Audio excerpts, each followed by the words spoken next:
Welcome back to the channel. Today, we are looking at the 1965 Washington quarter, a coin that marked the end of silver quarters in the United States. While most are only worth 25 cents, some rare errors including transitional, silver planchets and other mint mistakes can make these coins worth big money. In this video, I will show you what to look for and how much your 1965 quarter could really be worth. Let's get started. Let's start with the design. On the obverse we see the familiar portrait of George Washington designed by sculptor John Flanagan. Above his bust is the word Liberty, to the left the national motto, "In God We Trust," and below his neck is the date 1965. Unlike many other years, you will notice there is no mint mark because from 1965 through 1967 the US Mint intentionally removed mint marks in an effort to discourage coin hoarding during the transition from silver to clad coinage. On the reverse we see the heraldic eagle with outstretched wings clutching arrows, and olive branches surrounded by the inscriptions, United States of America, e pluribus unum, and quarter dollar. This was the classic reverse used until the state quarter program began in 1999.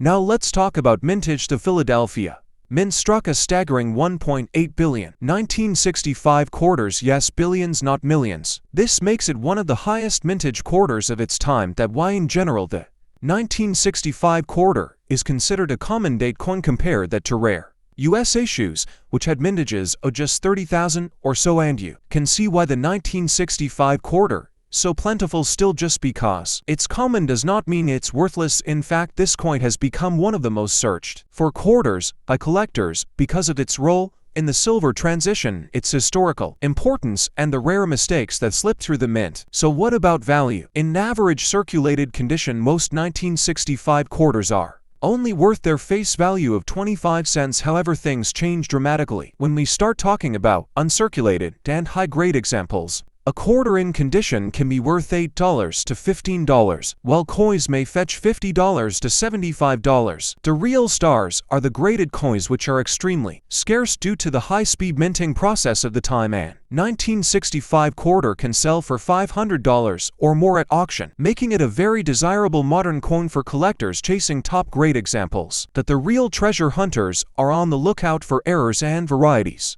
Because 1965 was the first year of the clad quarters, the mint was still adjusting its production process, which means mistakes occurred. Some of the most famous errors are 1965 silver planchet quarters. These are extremely rare coins that were accidentally struck on leftover 90% silver planchets from 1964. Instead of being copper-nickel clad, they are solid silver and weigh 6.25 grams instead of 5.67 grams. If you find one of these, you could be looking at a coin worth $5 to $10,000 or more. Other error types include off-center strikes, broad strikes, double strikes, and clip planchets, each adding significant value depending on severity. Another fascinating aspect of the 1965 quarter is the special mint sets or SMS issues. Because the US Mint did not produce proof coins in 1965, they instead released these SMS coins to collectors. These quarters were struck with higher quality dies, giving them a sharper strike and a semi-proof-like appearance. They are not as rare as silver planchet errors,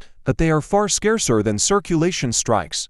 An SMS 1965 quarter in superb condition can bring $50 to $150, with the finest examples reaching into the hundreds. These coins are an essential part of any specialized Washington quarter collection.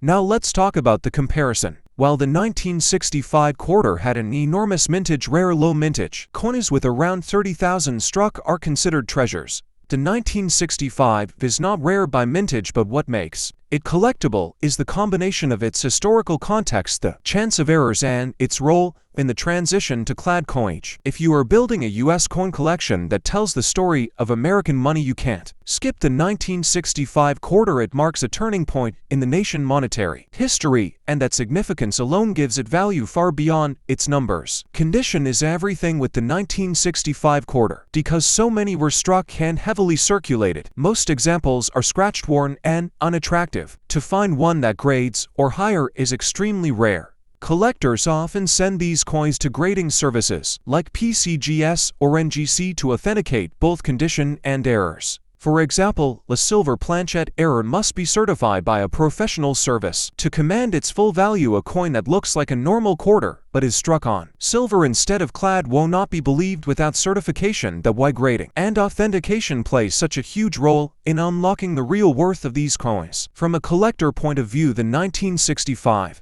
Washington quarter is one of those sleepers that can surprise you. On the surface, it's common. Billions were made and they are still found in circulation today, but dig deeper and you find that between the rare silver transition errors, the SMS coins, and the elusive high-grade survivors, there are a world of hidden value here. For new collectors, it's a fun and inexpensive coin to start with. For advanced collectors, it offers the thrill of hunting for ultra-rare varieties and the potential to find a four-figure coin in a roll of quarters. To wrap it all up, the 1965 U.S. Washington quarter may be one of the most common quarters in circulation, but it's also one of the most historically important. While most examples are only worth 25 cents, a high-grade coin, rare SMS strike, or especially a silver planchet error can be worth hundreds or even thousands of dollars. This is why collectors never overlook the 1965 quarter when searching through rolls or coin jars. If you enjoyed this breakdown, make sure you like this video, subscribe to the channel, and hit the notification bell so you never miss another deep dive into valuable coins. And let us know in the comments, have you ever checked the weight of your 1965 quarters to see if you might have one of those rare silver errors? Thanks for watching, and remember, sometimes the most ordinary coins can hold the most extraordinary stories.